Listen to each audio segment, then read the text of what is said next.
നമസ്കാരം. ചിറയൻകീഴിൽ പാമ്പുകടിയേറ്റ 8 വയസ്സുകാരൻ മരിച്ച സംഭവത്തിൽ ആശുപത്രി അധികൃതർക്കെതിരെ ഗുരുതര ആരോപണങ്ങളുമായി പിതാവ് ദിലീപ് രംഗത്ത്. ചിറയൻകീഴ് താലൂക്ക് ആശുപത്രിയിൽ എത്തിച്ച കുട്ടിക്ക് പ്രാഥമിക ചികിത്സ പോലും നൽകാൻ ഡോക്ടർമാർ തയ്യാറായില്ല എന്നും തങ്ങളെ പരിഹസിച്ചതായും കുടുംബം ആരോപിക്കുന്നു. കാലിൽ എന്തോ കടിച്ചു എന്ന് പറഞ്ഞ് ആശുപത്രിയിലെത്തിയപ്പോൾ മൂങ്ങയാണോ കടിച്ചതെന്ന് ചോദിച്ച് ജീവനക്കാർ തമാശ പറയുകയായിരുന്നുവെന്നും വിഷയം നിസ്സാരമായി കണ്ടുവെന്നും പിതാവ് പറയുന്നു. ആശുപത്രിയിൽ ഡ്യൂട്ടിയിലുണ്ടായിരുന്ന ഡോക്ടർ കുട്ടിയെ തൊട്ടുപോലും നോക്കിയില്ല. ഒരു നേഴ്സ് മാത്രമാണ് കുട്ടിയെ പരിശോധിക്കാൻ തയ്യാറായതെന്നും ദിലീപ് സ്വകാര്യ ചാനലിനോട് വ്യക്തമാക്കി. ശ്വാസമെടുക്കാൻ ബുദ്ധിമുട്ടാണെന്ന് കുട്ടി കരഞ്ഞു പറഞ്ഞിട്ടും ഡോക്ടർമാർ നോക്കി നിൽക്കുകയായിരുന്നു.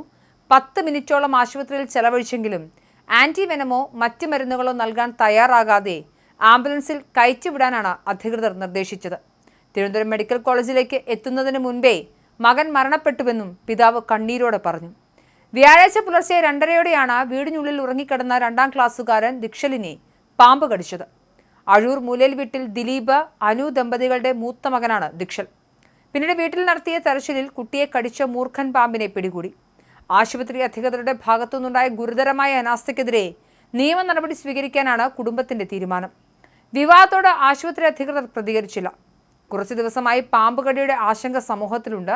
എന്നിട്ടും ചിറയൻകീഴ് ആശുപത്രിയിലുള്ളവർ ഗൗരവത്തോടെ സ്ഥിതിഗതികളെ കൈകാര്യം ചെയ്തില്ല. വീട്ടിനുള്ളിൽ ഉറങ്ങിക്കിടന്ന 2ാം ക്ലാസ്സുകാരൻ ദിക്ഷലാണ് പുലർച്ചെ മരണപ്പെട്ടത്. ഇന്നലെ രാത്രി വീട്ടിൽ മാതാപിതാക്കളോടൊപ്പം ഉറങ്ങാൻ കിടന്നായിരുന്നു ദിക്ഷൽ. ഇന്ന് പുലർച്ചെ കാലിൽ എന്തോ കടിച്ചെന്ന് പറഞ്ഞു കുട്ടി കരഞ്ഞുകൊണ്ട് ഉണർന്നു. കുട്ടിയുടെ കരച്ചിൽ കേട്ടെത്തി രക്ഷിതാക്കളോട് കാലിൽ എന്തോ കടിച്ചതുപോലെ തോന്നുന്നു എന്ന് പറഞ്ഞു. ഉടൻ തന്നെ രക്ഷിതാക്കൾ കുട്ടിയെ അടുത്തുള്ള ആശുപത്രിയിൽ എത്തിച്ചു. കുട്ടിക്ക് പാമ്പുകടിയേറ്റതാണെന്ന സംശയത്തെ തുടർന്ന് നാട്ടുകാരും ബന്ധുക്കളും വീട്ടിനുള്ളിൽ നടത്തിയ പരിശോധനയിലാണ് മൂർഖൻ പാമ്പിനെ കണ്ടെത്തിയത്. അതേസമയം അതിദരിദ്രരില്ലാത്ത കേരളം എന്ന പ്രഖ്യാപനങ്ങൾക്കും ആഘോഷങ്ങൾക്കുമിടയിൽ സുരക്ഷിതമായൊരു വീടില്ലാത്തതിനാൽ ഒരു കുരുന്നു ജീവൻ കൂടി ഇഴജന്തുക്കൾക്ക് ഇരയായതാണ് ദിക്ഷലിന്റെ അവസ്ഥ. ചിറയൻകീഴ് അഴൂർ മൂലേൽ വീട്ടിൽ ദിലീപിന്റെ അനുവിന്റെ മകൻ ദിക്ഷലിന്റെ മരണം കേവലം ഒരു പാമ്പുകടി മരണമല്ല, മറിച്ച് നമ്മുടെ ഭരണകൂടങ്ങൾ കണ്ടില്ലെന്ന് നടിക്കുന്ന സാമൂഹിക ദയനീയ അവസ്ഥയുടെ നേർക്കാഴ്ചയാണ്. അഴൂർ ക്ഷേത്രത്തിന്റെ പിൻഭാഗത്തായി കാടുകയറി കിടക്കുന്ന പ്രദേശത്താണ് ഈ കുടുംബം താമസിക്കുന്നത്.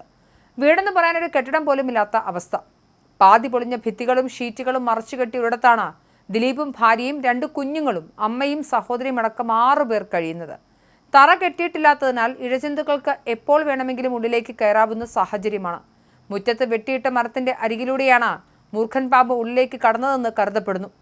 കേരളം അതിദരിദ്രരില്ലാത്ത നാടായി മാറുന്നുവെന്ന് സർക്കാർ അവകാശപ്പെടുമ്പോഴും ഒരു മൂർഖൻ പാമ്പിൽ നിന്ന് സംരക്ഷണം നൽകാൻ പോകുന്ന ഉറപ്പുള്ളൊരു ഭിത്തി പോലുമില്ലാത്ത ഈ വീട് ഒരു ചോദ്യചിഹ്നമാണ്.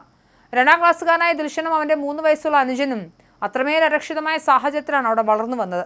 അമ്മയുടെ അണയാത്ത കരച്ചിൽ ആ കൊച്ചുകൂരയ്ക്കുള്ളിൽ തട്ടി പ്രതിധ്വനിക്കുമ്പോൾ ആധുനിക കേരളങ്ങൾ പടുത്തുയർത്തുന്ന വികസന ഗോപുരങ്ങളും പ്രസ്താവനകളും വാഗ്ദാനങ്ങളും ഈ ദരിദ്ര കുടുംബത്തിന്റെ കണ്ണീരിൽ തട്ടി ഉടയുകയാണ്.